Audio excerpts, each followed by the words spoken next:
Le général Abdourahmane Tiani affirme qu'une troisième tentative pourrait déjà se préparer. Et selon lui, cette fois encore, certaines puissances étrangères seraient impliquées dans les coulisses. Les renseignements français sont actuellement à pied d'œuvre pour tenter une troisième attaque. Je le dis ici et je le répète, nous les avons à l'œil. Alors qu'ils cherchent réellement à déstabiliser le Niger et surtout que pourrait viser cette prochaine attaque. Dans son entretien consacré au bilan de la troisième année au CNSP, Abdourahmane Tiani revient longuement sur l'attaque du 18 juin contre l'aéroport international Diori Amani de Niamey.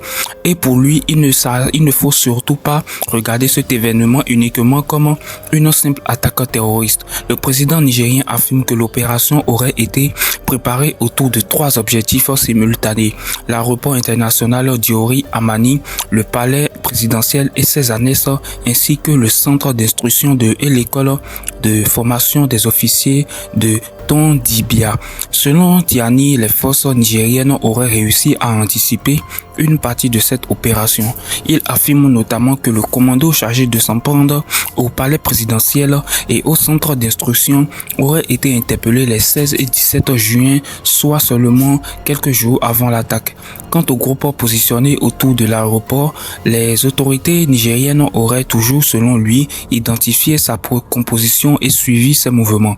Résultat, l'opération n'aurait pas atteint tous ses objectifs. Et c'est précisément là que commence la lettre de Tiani.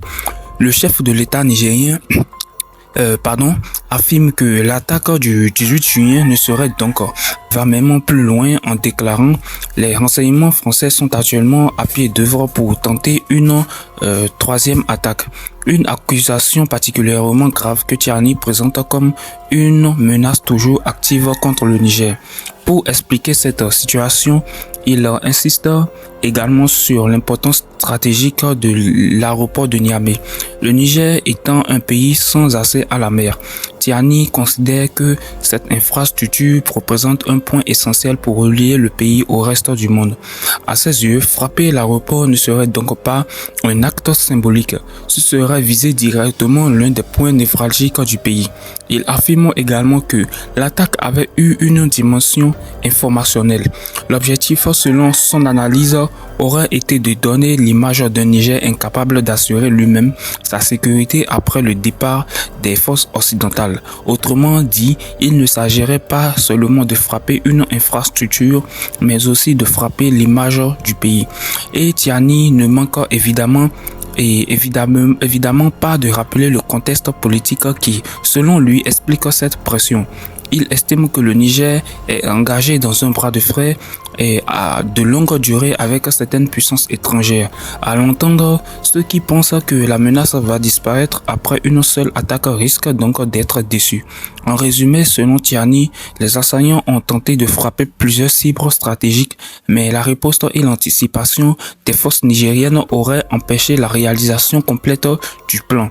Et puisque l'objectif n'aurait pas été atteint, une nouvelle tentative serait désormais possible. À ce stade, une petite question s'impose tout de même. Si les autorités nigériennes affirment avoir les assaillants à l'œil, espérons que ceux qui envisagent une troisième attaque n'aient pas prévu de prendre rendez-vous sur WhatsApp. Vous aurez compris ce que je veux dire par là. Au fond, ce que Tiani cherche à faire comprendre est simple. Pour lui, l'attaque du 18 juin n'est pas un événement isolé, mais un épisode d'une confrontation beaucoup plus large. Son avertissement sur une troisième attaque doit donc être pris comme une alerte sécuritaire, mais aussi comme un message politique destiné à montrer que le Niger se considère désormais engagé dans une lutte de longue durée. Reste maintenant la question essentielle. Cette menace annoncée par Tiani est-elle réellement en préparation et surtout où pourrait frapper une prochaine attaque si elle devait avoir lieu? Si l'on suit le raisonnement du général Abdourahmane Tiani, l'attaque du 18 juin ne serait donc qu'un épisode d'une confrontation beaucoup plus vaste. Dans son intervention, le président nigérien pointe du doigt plusieurs acteurs qu'il considère comme impliqués dans la déstabilisation du pays. évoque le rôle présumé de certains renseignements étrangers et insiste sur la nécessité pour le Niger de renforcer sa propre capacité de défense. Mais au-delà des accusations, une question demeure. Si une nouvelle attaque devait réellement se produire, le Niger est-il aujourd'hui mieux préparé pour y faire face? Pour répondre à cette question, il faut regarder à la fois les menaces évoquées par Tiani et la stratégie mise en place par les autorités nigériennes. Dans son analyse, Tiani estime que les attaques visant à être séparées du contexte régional. Il excuse notamment certains réseaux et puissances étrangères de chercher à maintenir le pays sous pression en s'appuyant sur des groupes armés pour fragiliser les nouvelles autorités. Le président nigérien évoque ainsi une stratégie qui viserait plusieurs objectifs: affaiblir les institutions, créer un sentiment d'insécurité et surtout démontrer que le Niger serait incapable d'assurer seul sa sécurité depuis le départ des forces étrangères. C'est dans ce contexte qu'il évoque la possibilité d'une nouvelle tentative contre Niamey. Selon lui, les attaques précédentes auraient montré que les adversaires du Niger cherchent à frapper des infrastructures symboliques et stratégiques. L'aéroport, par exemple, représente bien plus qu'une simple piste d'atterrissage. Il constitue une porte d'entrée majeure pour un pays sans accès à la mer.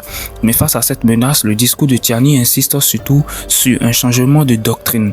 Le Niger peut désormais compter davantage sur ses propres forces et sur la coopération avec ses partenaires de l'Alliance des États du Sahel. Pour les autorités nigériennes, l'objectif est donc de renforcer les capacités nationales afin d'empêcher qu'une attaque puisse déstabiliser durablement le pays. Et cette stratégie ne concerne pas uniquement Niamey. Elle s'inscrit dans une logique plus large de sécurisation du territoire et de coordination entre les pays de l'AES.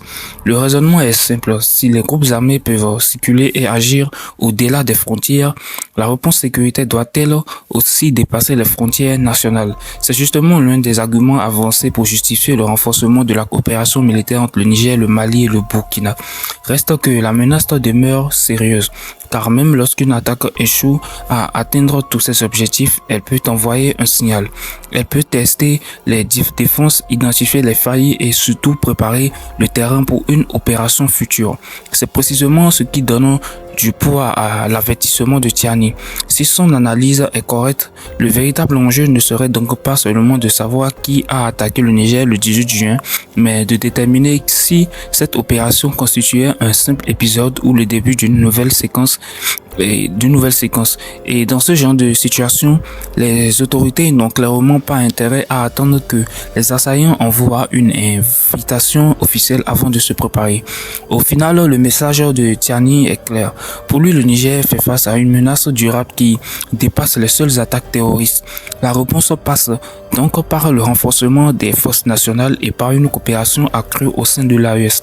Mais une question reste ouverte: si une troisième attaque était réellement en préparation, les dispositifs actuels seraient-ils suffisants pour empêcher les adversaires du Niger de réussir là où ils ont échoué le 18 juin? C'est probablement cette capacité de prévention qui permettra de mesurer dans les prochains mois l'efficacité de la nouvelle stratégie sécuritaire du pays. Au fond, cette affaire montre une chose essentielle: le véritable enjeu pour le Niger n'est peut-être pas seulement de savoir si une troisième attaque aura lieu, mais de comprendre pourquoi le pays reste exposé à ce type de menace malgré les changements opérés depuis 3 ans. Son discours traduit une réalité et qui est celle-ci. La bataille se joue désormais sur plusieurs fronts à la fois: militaire, politique et stratégique. Une attaque contre l'aéroport ou une autre infrastructure sensible ne viserait pas uniquement à provoquer des dégâts. Elle chercherait aussi à démontrer que le Niger reste vulnérable et que la nouvelle stratégie sécuritaire peut être mise en échec. Mais de notre point de vue, la meilleure réponse ne considère pas uniquement à attendre la prochaine attaque pour démontrer ce que l'on est capable de la repousser. Le véritable succès, serait de parvenir à anticiper les menaces, à protéger durablement les populations et empêcher les groupes armés de disposer de l'espace nécessaire pour préparer leurs opérations. C'est là que se jouera véritablement la crédibilité de la stratégie sécuritaire du Niger et plus largement de l'AES. Maintenant, nous aimerions connaître votre avis. Avez-vous la même question? Posez-vous Pensez-vous que notre troisième attaque contre Niamey soit réellement possible ou estimez-vous que le Niger est désormais suffisamment préparé pour l'empêcher? Et surtout, quelle autre stratégie proposeriez-vous? Dites-nous cela et nous aimerions bien savoir quels sont vos avis.